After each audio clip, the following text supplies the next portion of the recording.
Next question. This question from the SDT, Syntax Directed Translation, and it was asked in 2004 GATE. So as I told you, from SDT you will get only two types of question, and 90% of the time you will be given a question like this. You will be given an SDT and the input, and you will be asked what is the output. Means if this input is evaluated on this SDT, what would be the output you are going to get, that you have to identify. And this you can again answer in two ways. The first way is the method, the basic concept what you have studied. The second method is the another technique, shortcut method, by knowing the precedency and associativity of the operators. So first we will go with the basic method. To find the output for this input, then there are 5 steps. Step 1 is take the input string, that is 2 hash 3 and 5 into 5 hash 6 and 5.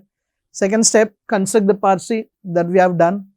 And third step, draw the dependency graph. So assume that every parent is depending on the children for this instance or for this case. Then there are the ways to find the dependency graph. Assume that means E is depending on E tends to T, E is depending on E tends to, like that. Assume that it is depending on dependency graph. Then order of evaluation, that is always the child should be evaluated first before the parent. Means to evaluate this E, you must evaluate E and T. For this E and T, for this E, T tends to F, F is 2. So first we have to evaluate F, then propagate the value to the next levels. Then last one, evaluate the action rules. Then coming to this, F tends to, because you cannot evaluate this E directly, E is depending on E, E is depending on E, E is depending on T, T is depending on F, F is nothing but the 2. So F tends to number. What is the action rule here? F dot value equivalent to number dot value. So what is this number dot value here? 2. You can write here 2. Then what is the next one? T tends to F. T tends to F. T dot value equivalent to F dot value. Then it would be 2. The next one, E tends to T. E tends to T. E dot value equivalent T dot value. Then you can write here 2. Then you cannot evaluate this E. Only one child is evaluated. Then again we have to evaluate this T. T tends to T and F. T tends to F. F tends to 3. Then same way you have to write here F tends to 3 and here T tends to 3. And same way you can write here F tends to 5. Now T is depending on T and F and both have been evaluated. Now you can evaluate this parent. T tends to T and F. So what is the action rule associated with that? T tends to T and F. T dot value plus F dot value means 3 plus 5. So it is nothing but the 8. So both the children of E have been evaluated. Then you can evaluate this E. E tends to E hash T. What is the action rule? E tends to E hash T. E dot value into T dot value. So 2 into 8, it is nothing but the 16. And if you want to evaluate this E, E is depending on E plus T and we got the value of one child, and E, if you want to evaluate this E, we need the another T child value also.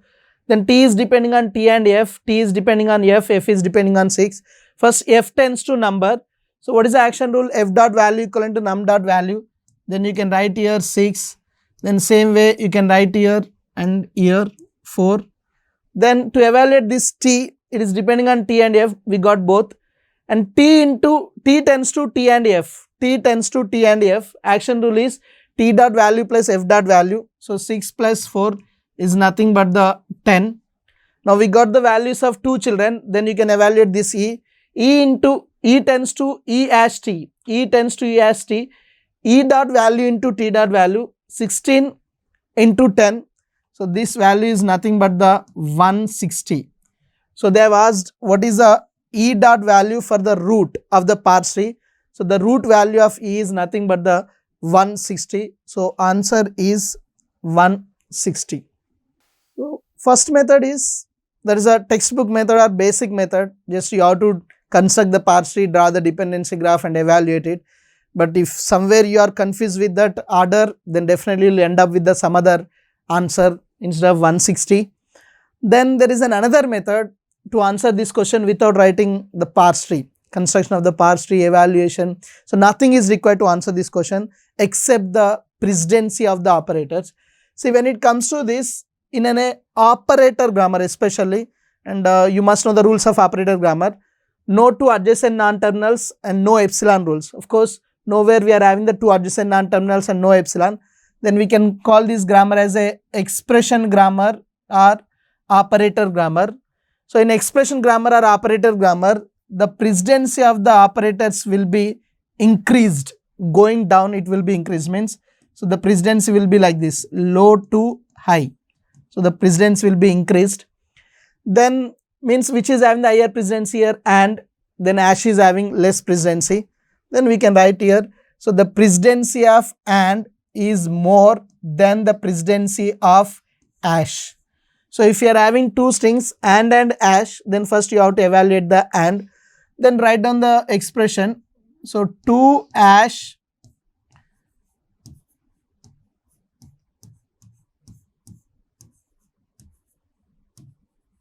so this is the expression.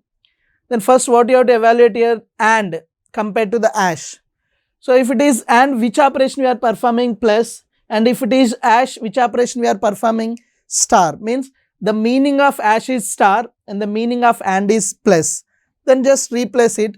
Then you can write like this, 2 star 3 plus 5 star 6 plus 4. So that is a 1. Then AND means plus, ASH means star. Same way, AND means plus, ASH means star. So which is having the higher precedency means plus. Your plus is having higher precedency than the star. See, don't think that and don't apply that BODMAS rules always. The precedency and associativity of the operators must be in terms of the grammar only. You are not supposed to take the default precedency and associativity. So then do it. So first we have to perform the higher precedency, that is 3 plus 5 and 6 plus 4. Then what you are going to get here? So 2 into 8 into 6 plus 4 is nothing but the 10. Then 2 into 8 into 10. So 2 into 8 16 and 16 into 10 160. Then you are going to get it directly 160. So you no need to construct the parse tree and you don't need to worry about the dependency order of evaluation. You don't need to follow the 5 steps when you are very good at identification of the precedency and associativity of the operators. And you just ensure that ASH is performing which operator, AND is performing which operator. Then replace that symbols and identify the precedency and associativity. Then you will get the correct answer.